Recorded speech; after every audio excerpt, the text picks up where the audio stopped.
सतयुग और त्रेता युग बीतने के बाद जब द्वापर युग आया तो पृथ्वी पर झूठ, अन्याय, असत्य, अनाचार और अत्याचार होने लगे और फिर प्रतिदिन उनकी अधिकता में वृद्धि होती चली गई। अधर्म के भार से पृथ्वी दुखित हो उठी। उसने ब्रह्मा, विष्णु और शिव के पास पहुंचकर प्रार्थना की कि वे उसे इस असहनीय भार से मुक्त करें। लेकिन वे तीनों ही पृथ्वी को इस भार से मुक्त करने में असमर्थ थे। कोई उपाय न देखकर विष्णु ने कहा, चलिए हम लोग भगवान के पास चलें, वही हमें कोई उपाय बता सकेंगे।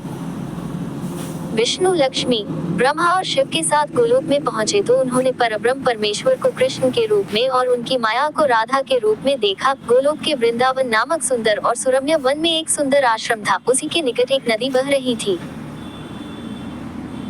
विष्णु ने परब्रह्म परमेश्वर को पृथ्वी के दुख की गाथा सुनाई तो उन्होंने कहा, मैं पृथ्वी के दुख से परिचित हूँ। पृथ्वी को भार मुक्त करने के लिए शीघ्र ही मैं ब्रज में कृष्ण के रूप में अवतार लेने वाला हूँ। मैं वासुदेव की पत्नी देवकी के गर्भ से जन्म लूंगा और क्योंकि मैं अपनी माया से और मेरी माया मुझसे पृथक नहीं रह सकती, इसलिए मेरी माया राधा के रूप में बरसाने में वृषभानु गोप के घर में जन्म लेगी और उसके बाद मैं पृथ्वी को इस भार से मुक्ति दिलाने का प्रयास करूंगा। क्योंकि एक एक पापी का वध करना कठिन है, इसलिए मैं ऐसा उपाय करूंगा कि संसार के समस्त पापी स्वयं ही लड़ भिड़ कर पृथ्वी को भारहीन बना दें। आप लोग निश्चिंत होकर अपने अपने को पधारिए और मेरे आदेशों को प्रतीक्षा कीजिए।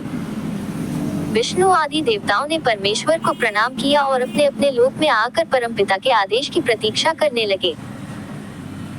कुछ समय बाद ही अत्याचारी और अनाचारी मथुरा नरेश कंस के कारागार में बंदी वासुदेव की पत्नी देवकी ने एक बालक को जन्म दिया। बालक के रूप में जन्म लेने से पूर्व ही भगवान ने उन्हें अपनी योजना बताते हुए आदेश दिया था कि वासुदेव जी उन्हें गोकुल में नंदगोप की पत्नी यशोदा के पास छोड़ आए और उसी समय उनके गर्भ से जन्म लेने वाली कन्या को लाकर कंस के हवाले कर दे। वह कन्या मेरी योग माया है।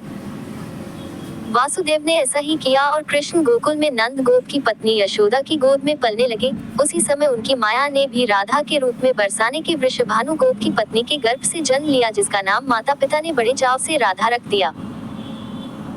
दो अलग अलग गांवों में रहते हुए भी राधा और कृष्ण बचपन से ही एक दूसरे को चाहने लगे थे। वन में गाय चराते हुए अक्सर राधा से कृष्ण की भेंट हो जाया करती थी। फिर जब वे दोनों बड़े हो गए तो जब भी रात की बेला में कृष्ण अपनी बांसुरी के स्वरों द्वारा अपनी प्रियतमा राधा को पुकारते, राधा अपनी सहेली गोपबालाओं के साथ कृष्ण के पास पहुंच जाती। राधा और कृष्ण का ये प्रेम दो किशोर लड़के लड़की का प्रेम था जो थोड़े से दिनों में ही पूरे ब्रज में चर्चित हो गया। नंद बाबा और यशोदा ने चाहा कि कृष्ण का विवाह राधा के साथ कर दिया जाए। उधर बरसाने में वृषभानु और उनकी पत्नी कलावती की भी यही इच्छा थी।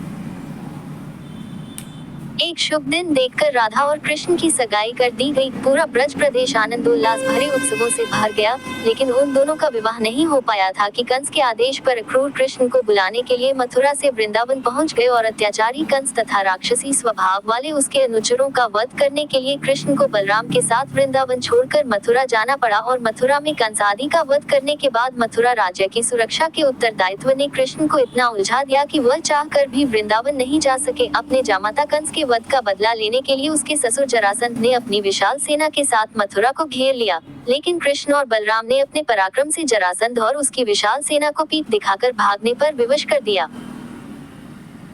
लेकिन जरासंध पराजित होकर भी शांत नहीं बैठा। उसके कई बार मथुरा पर आक्रमण किए। मथुरा एक छोटा सा राज्य था और मथुरा नगर को सुरक्षित स्थान पर नहीं बसाया गया था।